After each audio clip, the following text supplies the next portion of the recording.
तर आमच्या वॉर्डसाठी 1,26,00,000 रुपयाची योजना 21-22ला काम चालू केलेलं आहे.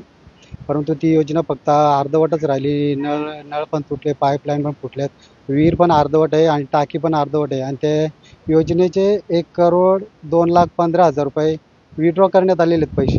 तर ते तरीसुद्धा 30% पण काम झालेलं नाही. तर ते पाणी तर चालू होणारच नाही. या या योजनेचे जे पैसे काढण्याच्या मागं आहे, BDO असतील, CO असतील, ग्रामसेवक असतील, परत आपले इंजिनियर असतील, पाणी पुरवठा अधिकारी शेख साहेब असतील, यांचा सर्वांचा हात आहे. त्यांनी ठेकेदारांना, कंत्राटदारांना हाताशी घेऊन त्यांनी परस्पर कामावर न बघता काम किती झालं, किती टक्के झालंय, त्या हिशोबाने त्यांनी त्यांना ठेकेदारांना सरळ सरळ पैसे काढून दिलेत. तर त्यांच्या सेटिंगनुसार तर ठेकेदार पण माजले, त्यांचे पैसे निघाले. नंतर त्यांनी पैसे खाल्ले आणि कामं स्टॉप केली. आता परत 30% पण काम नाही. आश्वासन दिलं ते 2023ला तुम्हाला घरी पाणी येईल. प्रत्येक लेडीजांना प्रत्येक वाडीमध्ये आश्वासन दिलं का प्रत्येक बाईला स्वतःच्या घरी नळ भेटणार आहे. या आशेने, या खुशीने बाया खूप उत्साहित होत्या. पण बायांनी 3 वर्ष वाट बघितली. आज येईल, उद्या येईल, तरी बायांचे वन चालूच आहे. तर इथून आता एप्रिल आणि मे महिन्यामध्ये इथून तर भोस डॅमपर्यंत 5 किलोमीटर बायांना कपडे धुवायला जावं लागतं. सकाळी 10 वाजता गेल्या तर बाया 5 वाजता येतात. तर ढोरांना पाणी नाही आणि परत प्यायला पण पाणी कमीच आहे. 99% मुली शिकत नाही आणि शिकल्या पण नाही आमच्या आदिवासी पाड्यातल्या. याचं मेन कारण एक पाणीसुद्धा आहे आणि महिलांना मोलमजुरी करता येत नाही.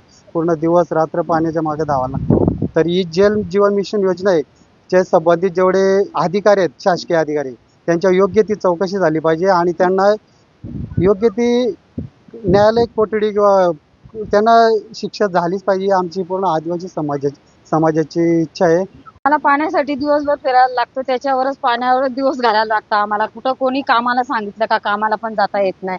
दिवसभर पाणी भरायचं, 3-4 वाजता दुपारचं जेवण जेवायचं, परत सकाळचे उठलं नाही का त्याच्याच मागे लागायचं. म्हणजे आमचे त्याच्यामध्येच दिवस जातात. कोणाच्या घरी पाहुणे नको जायला, माहेरी नको जायला, आहे ते दिवस रोजचे सारखेच आहेत.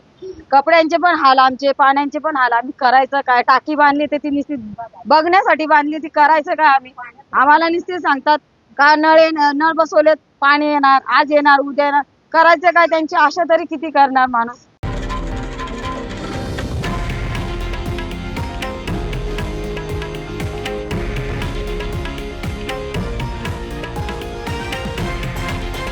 हे आहे देशातील नंबर 1 न्यूज नेटवर्क आणि आपण पाहत आहात TV9 मराठी, एकमेव.